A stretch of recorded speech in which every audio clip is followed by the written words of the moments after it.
మే 20 కొరకు CH Spurgeon గారు వ్రాసిన ధ్యానం చదువుతున్నాను, వినండి. నేను నీకు ముందుగా పోవుచు మెట్టగానున్న స్థలములను సరాళము చేసెదను, ఇత్తడి తలుపులను పగలుగొట్టెదను, ఇనుప గడియలను విడగొట్టెదను.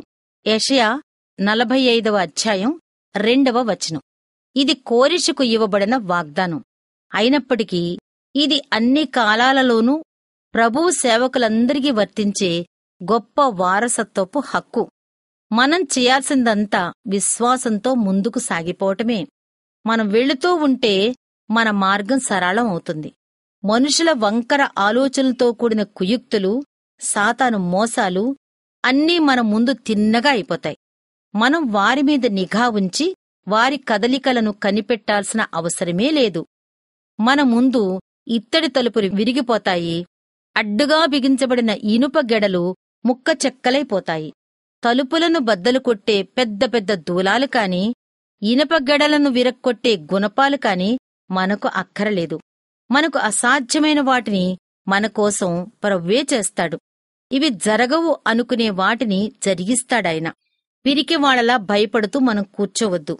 మనకు అప్పగించబడిన బాధ్యతలను నెరవేర్చటానికి ముందుకు దూసుకుపోదాం. నీకు ముందుగా నేను వెళ్తానని ప్రభువే సెలవిచ్చాడు.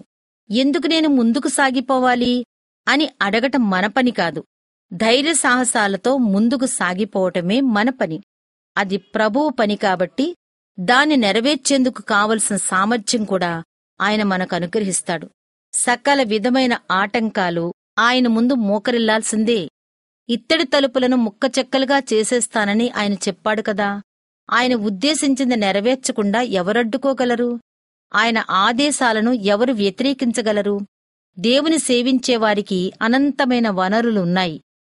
మానవ శక్తికి అడ్లు ఆటంకాలు ఉంటాయి కాని విశ్వాసానికి దారి సరళంగా ఉంటుంది.